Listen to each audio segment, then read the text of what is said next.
नमस्कार, खबर दुनिया की में आपका स्वागत है। मैं हूं अश्विनी कुमार मिश्र।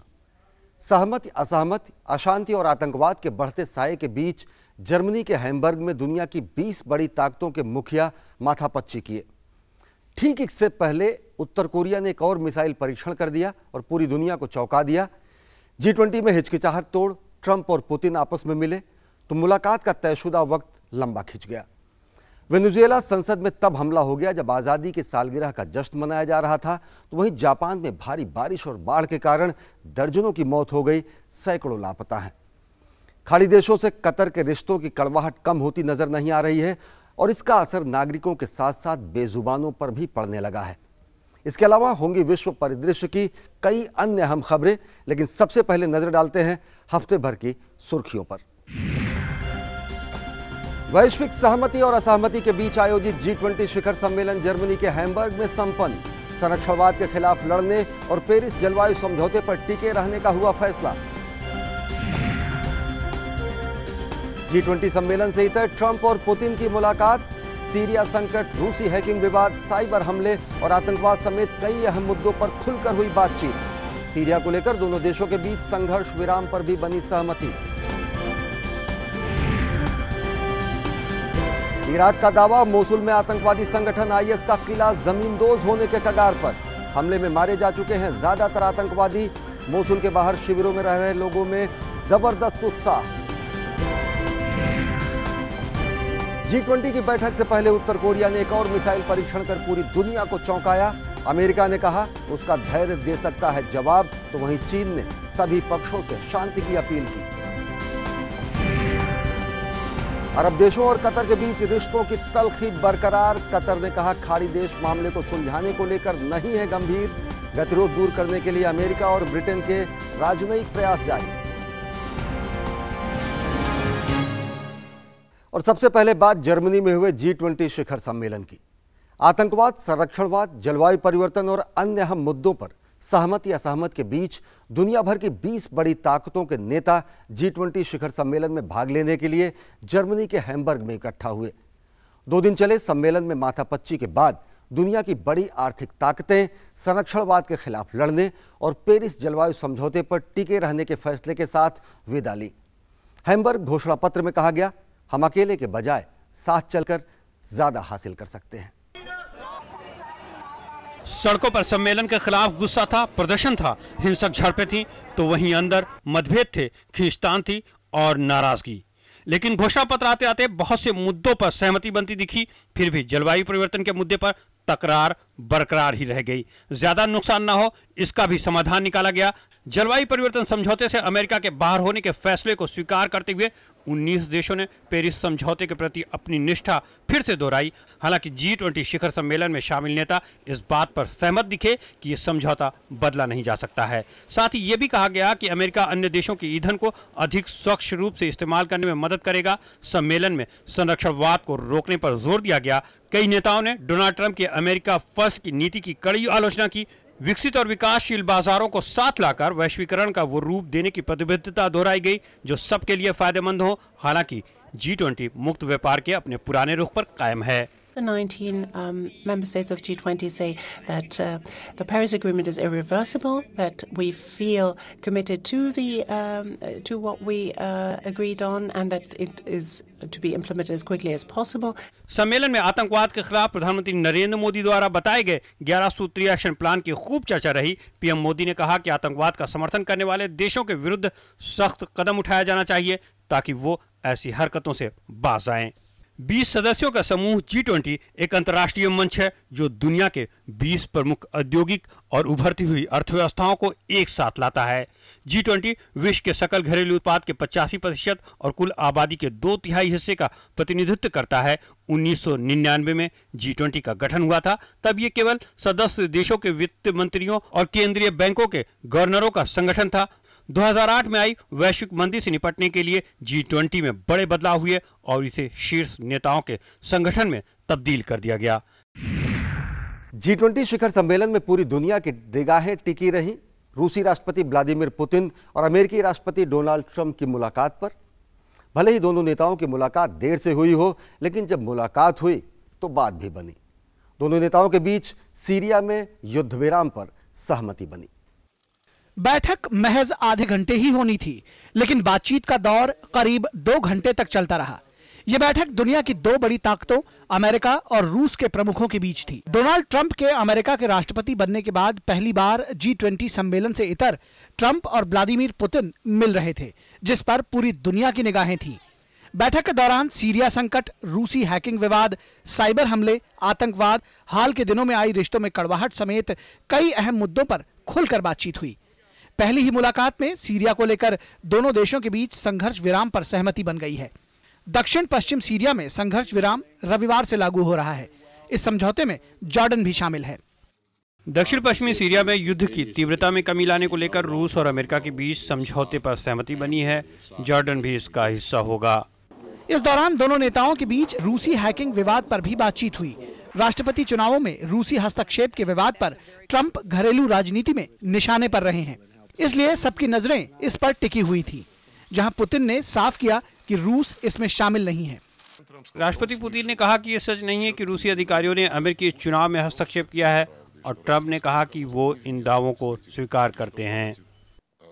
2014 में रूस द्वारा यूक्रेन के क्रीमिया द्वीप पर कब्जे और सीरिया में असद के समर्थन से दोनों देशों के रिश्ते काफी खराब हो गए थे। वैसे डोनाल्ड ट्रंप ने लगातार कहा है कि वे रूस से बेहतर संबंध बनाने को लेकर प्रतिबद्ध हैं। उन्होंने राष्ट्रपति चुनाव के दौरान रूसी राष्ट्रपति की कई बार प्रशंसा भी की थी। अब पहली मुलाकात का तय समय से काफी लंबा खिंचना इस बात की ओर इशारा करते हैं कि दोनों देशों के रिश्ते नए दौर में प्रवेश कर सकते हैं। ब्रिक्स नेताओं की अनौपचारिक बैठक में प्रधानमंत्री नरेंद्र मोदी और चीनी राष्ट्रपति शी जिनपिंग आमने सामने हुए। अपने संबोधन में दोनों ही ने एक दूसरे की तारीफ की। शी जिनपिंग ने कहा कि ब्रिक्स सम्मेलन में भारत द्वारा आतंकवाद से निपटने के लिए जो मजबूत संकल्प पेश किया गया वो सराहनीय है। वहीं प्रधानमंत्री नरेंद्र मोदी ने कहा कि राष्ट्रपति शी जिनपिंग की अध्यक्षता में ब्रिक्स में सकारात्मक मोमेंटम दिखा है। इराकी सरकारी टीवी का दावा है कि मोसुल में आतंकवादी संगठन आईएस का किला जमींदोज होने के करीब है। इराकी हमले से बचाव के उसके मोर्चे ढह चुके हैं। ज्यादातर आतंकवादी मारे जा चुके हैं या फिर भाग चुके हैं। जो बचे हैं उनकी जवाबी कार्रवाई काफी कमजोर है। जो स्थिति है, मोसुल में आईएस की मौजूदगी अब महज कुछ चंद घंटों या कुछ दिनों की बात है। मोसुल के बाहर शिविरों में रह रही करीब 10 लाख की आबादी उत्सव मनाने के मूड में है। प्रधानमंत्री नरेंद्र मोदी ने इजराइल का 3 दिवसीय ऐतिहासिक दौरा किया। देश के 70 साल के इतिहास में भारतीय प्रधानमंत्री का यह पहला इजराइल दौरा था, जिसमें दोनों देशों के बीच कृषि, विज्ञान, अंतरिक्ष और जल प्रबंधन जैसे अहम क्षेत्रों में कुल 7 समझौतों पर हस्ताक्षर हुए। इजराइल के प्रधानमंत्री बेंजामिन नेतन्याहू प्रोटोकॉल तोड़कर प्रधानमंत्री नरेंद्र मोदी का स्वागत करने एयरपोर्ट पहुंचे। भारत और इजराइल के कूटनीतिक रिश्तों के 25 साल पूरे होने के उपलक्ष्य में हुई इस यात्रा से दोनों देशों के आपसी सहयोग और ऐतिहासिक सांस्कृतिक सहयोग में जबरदस्त गर्मजोशी देखने को मिली। अरब देशों और कतर के बीच रिश्तों की तलखी बरकरार है। खाड़ी देशों ने जहां कतर पर नए आर्थिक प्रतिबंध लगाने की चेतावनी दी है, तो वहीं कतर ने खाड़ी देशों की चेतावनी को अनसुना करते हुए कहा कि लगता है कि खाड़ी देश मामले को सुलझाने को लेकर गंभीर ही नहीं है। फिलहाल गतिरोध दूर करने के लिए अमेरिका और ब्रिटेन ने गंभीर प्रयास शुरू कर दिए हैं। 4 खाड़ी देशों द्वारा कतर पर लगाए गए प्रतिबंध जारी रहेंगे। यह फैसला कतर के अड़ियल रवैये पर कायम रहने के बाद बहरीन, मिस्र, सऊदी अरब और संयुक्त अरब अमीरात के नेताओं के बीच काहिरा में हुई बैठक में लिया गया। बैठक के बाद एक संयुक्त बयान में कहा गया कि दोहा द्वारा राजनयिक गतिरोध समाप्त करने के लिए उनकी मांगों को नामंजूर करना ही कतर के आतंकवादी समूह से संबंध होने का प्रमाण है। खाड़ी देशों का आरोप है कि कतर इस्लामिक स्टेट और अलकायदा जैसे आतंकी समूहों का समर्थन करता है। साथ ही कतर पर ईरान का समर्थन करने का भी आरोप है। हालांकि कतर ने इन आरोपों को खारिज किया है। कतर के खिलाफ राजनीतिक और आर्थिक बहिष्कार जारी रहेगा जब तक वो अपनी नीतियों को बेहतर तरीके से संशोधित नहीं कर लेता। पिछले महीने जून में आतंकवाद को संरक्षण देने के आरोप में सऊदी अरब, मिस्र, संयुक्त अरब अमीरात, बहरीन ने कतर के साथ अपने संबंध समाप्त कर लिए थे। समुद्री और हवाई रिश्ते भी तोड़ लिए गए। कतर के न्यूज नेटवर्क अल जजीरा पर पाबंदी लगा दी गई। मामले ने तूल पकड़ा तो कुवैत मध्यस्थता के लिए सामने आया। इन देशों ने कतर के सामने 13 मांगे रखते हुए 10 दिन के भीतर जवाब मांगा। इसमें मुस्लिम ब्रदरहुड जैसी आतंकी संगठन को आर्थिक सहायता बंद करने, ईरान से रिश्ता समाप्त करने, अल जजीरा पर प्रतिबंध लगाने, तुर्की का सैन्य अड्डा बंद करने जैसी मांगे शामिल हैं।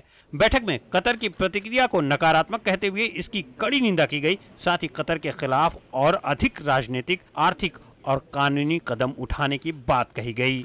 कतर ने सभी देशों की प्रतिक्रियाओं का नकारात्मक जवाब दिया है। हमें लगता है कि कतर के लिए अपनी नीतियों से पीछे हटने या उठाए गए मुद्दों के अनुपालन के लिए कोई आधार नहीं है। उधर कतर का कहना है कि अरब देशों की मांग इतनी कठिन है कि इन मांगों से उसे शक होता है कि ये 4 अरब देश उसके साथ बातचीत करने के लिए गंभीर हैं भी या नहीं। विवाद को सुलझाने की कोशिश में दुनिया के कई और देश भी शामिल हो गए हैं। ब्रिटेन के विदेश मंत्री बोरिस जॉनसन ने सऊदी अरब और यूएई के क्राउन प्रिंस से मुलाकात की है और अगले हफ्ते संकट का समाधान खोजने के लिए अमेरिका के विदेश मंत्री रेक्स टिलरसन कतर जा रहे हैं।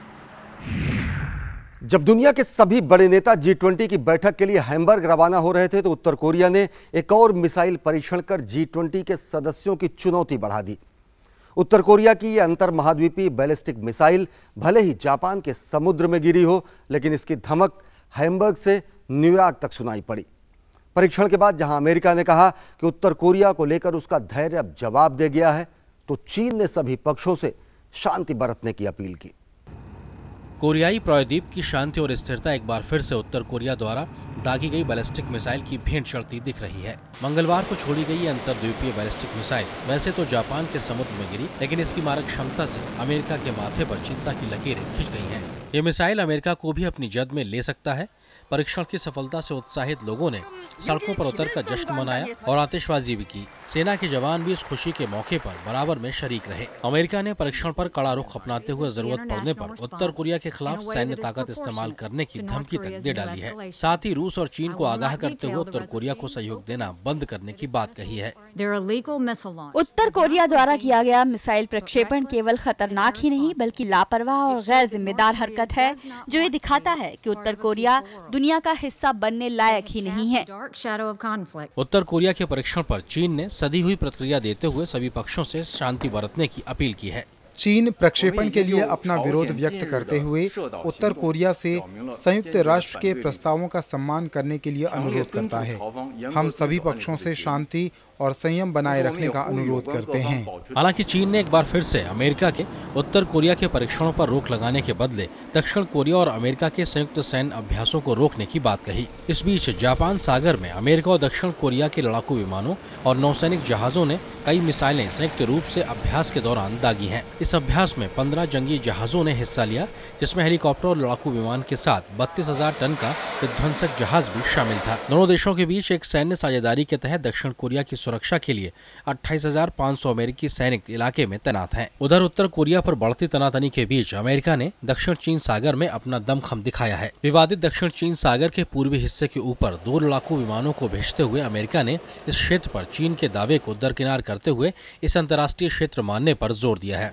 चीन ने भी विवादित क्षेत्र में घुसे एक अमेरिकी मिसाइल विध्वंसक पोत के जवाब में अपने नौसैन्य पोत और सैन्य विमानों को भेजा है। चीन के विदेश मंत्रालय ने अमेरिका के इस कदम की आलोचना करते हुए इसे उकसावे की कार्रवाई करार दिया है। नौवहन की स्वतंत्रता के नाम पर चीन ऐसी किसी भी कार्रवाई का विरोध करेगा जो उसकी संप्रभुता को चुनौती देता है। दरअसल अमेरिका उत्तर कोरिया के मिसाइल परीक्षण को लेकर नाराज है। पिछले हफ्ते उत्तर कोरिया ने मिसाइल परीक्षण किया था जो जापान के क्षेत्र में गिरी थी। अमेरिका चाहता है कि चीन उत्तर कोरिया पर दबाव बनाए ताकि वह अपने मिसाइल कार्यक्रम को रोक दे। जापान में भारी बारिश और बाढ़ के कारण 1.5 दर्जन से ज्यादा लोगों की मौत हो गई। 4 मुख्य द्वीपों के दक्षिणी हिस्से क्यूशो में भारी बारिश से सड़कें बह गईं, मकान और स्कूल तबाह हो गए।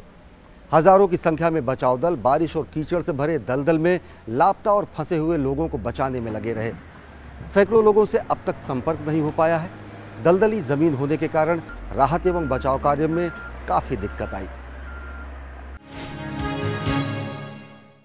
वेनेजुएला में सरकार समर्थक मिलिशिया ने बुधवार को संसद में घुसकर विपक्षी नेताओं पर तब हमला बोल दिया जब स्वतंत्रता दिवस के मौके पर संसद का विशेष सत्र बुलाया गया था। उसी वक्त लाल कपड़ा पहने लगभग 100 लोग संसद में घुस आए और उन्होंने हिंसा शुरू कर दी। हमलावरों ने संसद में नेताओं, पत्रकारों और मेहमानों को कई घंटे बंधक बनाए रखा। राष्ट्रपति निकोलस मादुरो ने हमले की कड़ी निंदा करते हुए जांच के आदेश दिए हैं। पिछले कई महीनों से हिंसक प्रदर्शनों का सामना कर रहे वेनेजुएला में आजादी का जश्न मनाने के लिए संसद का विशेष सत्र बुलाया गया था। तभी लाल कपड़ा पहने 100 से ज्यादा लोग हाथों में रॉड थामे संसद परिसर में घुस गए और तोड़ फोड़ शुरू कर दी। ये लोग राष्ट्रपति निकोलस मादुरो के समर्थन में नारेबाजी करते हुए अंदर घुसे। इस हमले में 4 विपक्षी नेता घायल हो गए। हमलावरों ने संसद में नेताओं, पत्रकारों और मेहमानों को कई घंटों तक बंधक बनाए रखा। मादुरो ने हमले की कड़ी निंदा करते हुए इसके जांच के आदेश दे दिए हैं। मैं हिंसा की कड़ी निंदा करता हूं। जांच के आदेश दिए हैं ताकि न्याय स्थापित हो सके। उधर सुप्रीम कोर्ट में निकोलस मादुरो की एकमात्र आलोचक राज्य अभियोजक लुइसा ओर्टेगा को हटाने की याचिका पर सुनवाई के बीच एक राज्य उप अभियोजक को शपथ दिलाकर ये संकेत दे दिए गए हैं कि उन्हें पद से कभी भी हटाया जा सकता है। हालांकि वो ऐसी किसी भी कार्रवाई को मानने को तैयार नहीं है। सुप्रीम कोर्ट पर सरकार का नियंत्रण है और उसने राष्ट्रपति के अधिकार बढ़ाने के लिए कई कदम उठाए हैं। मुझे ये काम करने के लिए शपथ दिलाई गई है और मुझे यकीन है कि वो शांति की भावना के लिए इसे मंजूर करेंगी। इस बीच मादुरो ने 30 जुलाई को होने वाले असेंबली चुनाव में सभी सरकारी कर्मचारियों को मतदान करने की अपील की है। मादुरो संविधान में सुधार और अन्य संस्थाओं पर मजबूत पकड़ बनाने के लिए नए संविधान सभा का आह्वान किया है। हालांकि विपक्ष ने इसे खारिज करते हुए 16 जुलाई को जनमत संग्रह कराने का फैसला किया है। पिछले दिनों सुप्रीम कोर्ट पर हेलीकॉप्टर से हमला करने वाला सैन्य अधिकारी ऑस्कर पेरेज ने सोशल मीडिया पर एक वीडियो पोस्ट कर मादुरो से देश को आजाद करने की बात कही है। पेरेज ने पुलिस के हेलीकॉप्टर पर नियंत्रण कर काराकास के ऊपर उड़ाया था। बाद में धमाकों की आवाज भी सुनी गई थी। हालांकि इसमें कोई हताहत नहीं हुआ था। काराकास पारंपरिक तौर पर सत्ताधारी पार्टी का गढ़ रहा है, लेकिन दिसंबर 2015 में हुए संसदीय चुनाव में विपक्षी पार्टी ने सत्ताधारी सोशलिस्ट पार्टी को यहां से खदेड़ दिया था और जिसके बाद से दंगों की संख्या में इजाफा हो गया है। विपक्षी पार्टी का मानना है कि सोशलिस्ट पार्टी के सत्ता छोड़ने पर देश की आर्थिक स्थिति में सुधार आ सकता है, लिहाजा तुरंत मध्यवर्ती चुनाव कराए जाने चाहिए। जबकि सरकार का दावा है कि विपक्ष अमेरिका के इशारे पर काम कर रहा है। विपक्ष और सरकार के हिंसक टकराव के चलते अब तक 90 लोगों की मौत हो चुकी है। अमेरिका के खुफिया अधिकारियों के मुताबिक बीते मई और जून में अमेरिका के दर्जनों परमाणु बिजली घर साइबर हमलों का शिकार हुए। हालांकि वुल्फ क्रीक परमाणु ऑपरेटिंग कॉरपोरेशन ने परमाणु संयंत्र के हैक होने से इनकार किया। अधिकारियों के मुताबिक हैकिंग की तकनीक इससे पहले हुए ऊर्जा संयंत्रों पर हुई रूसी हैकर्स की कोशिशों से मिलती जुलती है। जाम्बिया के सबसे बड़े बाजार में भीषण आग के बाद विपक्ष के तोड़फोड़ के कृत्यों से निपटने के लिए राष्ट्रपति एडगर लुंगू ने अपनी आपातकाल शक्तियों का इस्तेमाल किया। मुख्य विपक्षी दल ने इसे अनावश्यक बताया। विपक्ष ने आरोप लगाया है कि ऐसा राष्ट्रपति अपने विरोधियों को पुलिस के हाथों आसानी से गिरफ्तार कराने के लिए कर रहे हैं। जब आप किसी से उसकी औपचारिक भाषा में बात करते हैं तो आपकी बातें उसके दिमाग में जाती हैं, लेकिन जब आप उसकी मातृभाषा में बात करते हैं तो बात सीधा दिल तक जाती है। कुछ इसी तरह दिल से दिल की बात हुई भारत और इजराइल में, जब प्रधानमंत्री नरेंद्र मोदी इजराइल यात्रा पर थे। आपका स्वागत है मेरे दोस्त। ये तस्वीर उस बदले भारत का एहसास कराती है जिसके वैज्ञानिक अंतरिक्ष के क्षेत्र में एक के बाद एक फतह का तिरंगा लहरा रहे हैं, जिसकी अर्थव्यवस्था तमाम कठिनाइयों और प्रतिकूल वातावरण के बावजूद तेज गति से आगे बढ़ रही है। इस मजबूत और सशक्त देश की अगुवाई करने वाले प्रधानमंत्री मोदी ने जब इजराइल की सरजमीन पर कदम रखा तो उसने स्वागत के लिए अपनी बाहें फैला दी। ऐसा अभूतपूर्व स्वागत दुनिया ने यदा कदा ही देखा होगा। सबसे खास बात यह रही कि स्वागत भारत की राष्ट्रभाषा हिंदी में किया गया। भारतीय प्रधानमंत्री नरेंद्र मोदी, इजराइल में आपका स्वागत है। यात्रा के दौरान दोनों देशों के बीच हिंदी मजबूत रिश्तों का आधार बनती दिखी। स्वागत समारोह में हिंदी बोलकर सिर्फ रस्म अदायगी ही नहीं की गई, बल्कि इजरायली प्रधानमंत्री बेंजामिन नेतन्याहू पीएम मोदी की पूरी यात्रा के दौरान ट्वीट के जरिए हिंदी का प्रयोग करते दिखे। जब पीएम मोदी उनके आवास पर पहुंचे तो नेतन्याहू का हिंदी की शोभा बढ़ाता एक ट्वीट आया। प्रधानमंत्री बेंजामिन नेतन्याहू और उनकी पत्नी सारा ने पीएम आवास पर भारत के प्रधानमंत्री नरेंद्र मोदी का स्वागत किया। बैठकों की जानकारी से लेकर तस्वीरें पोस्ट करने तक पल पल की घटनाओं का वर्णन हिंदी में ही साझा किया गया। नेतन्याहू ने इस दौरान कई बार नमस्ते और प्रधानमंत्री मोदी के लिए दोस्त शब्द का प्रयोग किया। यात्रा के अंतिम पड़ाव तक हिंदी का जलवा कायम रहा। नेतन्याहू ने हवाई अड्डे पर यात्रा की शुभकामनाएं भी हिंदी में ही दी। हिंदी को लेकर उनका जबरदस्त उत्साह दुनिया ने तब देखा जब चलते चलते उन्होंने पीएम मोदी से पूछा, क्या उनका हिंदी उच्चारण ठीक है? नेतन्याहू ने ट्विटर पर अलविदा हिंदी में किया। इजराइल आने के लिए धन्यवाद प्रधानमंत्री मोदी, जल्द फिर मिलेंगे। किसी देश की असल पहचान और ताकत उसकी भाषा, सभ्यता और संस्कृति से होती है, जो उसे महान बनाती है। और जब कोई विदेशी या नेतन्याहू जैसा प्रधानमंत्री पद पर बैठा आदमी इससे जुड़ाव महसूस करे तो विश्व पटल पर उस देश के बढ़ते कद और सम्मान और भाषा के बढ़ते महत्व का एहसास कराती है। हाल ही में कट्टरपंथ के मदद के आरोप में सऊदी अरब सहित कई मध्य एशियाई इस्लामिक देशों ने कतर पर प्रतिबंध लगा दिए। इन देशों ने कतर के राजनयिक संबंध समाप्त करने की घोषणा की और आवागमन के सभी रास्ते भी बंद कर दिए। लेकिन बेहद चौंकाने वाली बात यह है कि सियासत के बीच वो बेजुबान भी पिस रहे हैं जिनका न कोई मुल्क होता है न मजहब। इनके लिए तो पूरी दुनिया बस एक चारागाह होती है।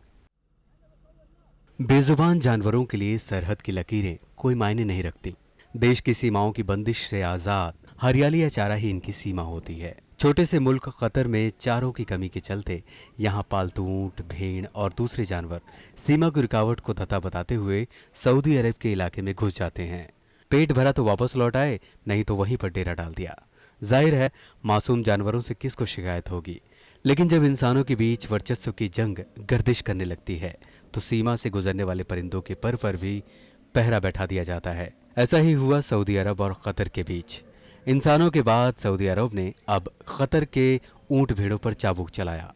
सऊदी अरब ने कतर के नागरिकों को आदेश दिया है कि वे अपने ऊंट और भेड़ों को सऊदी अरब की चारागाहों से निकालकर अपने देश ले जाएं।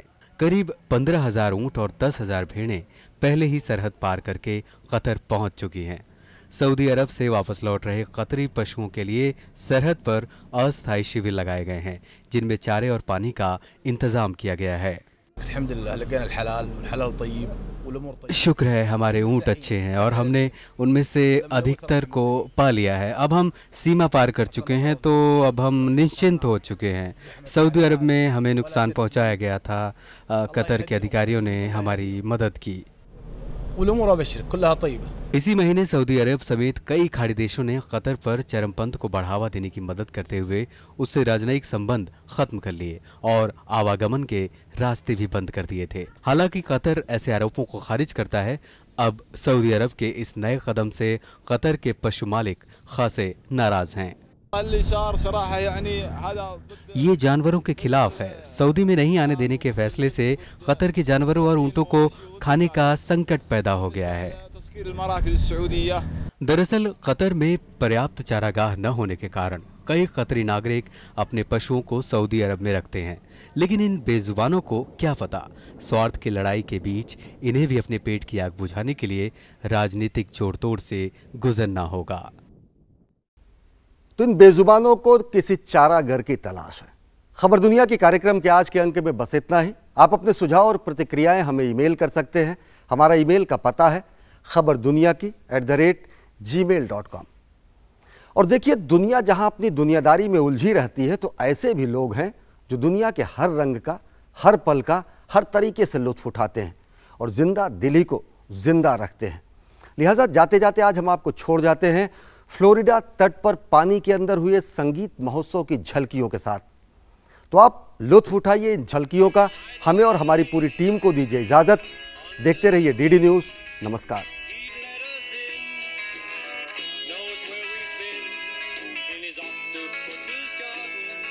Shade.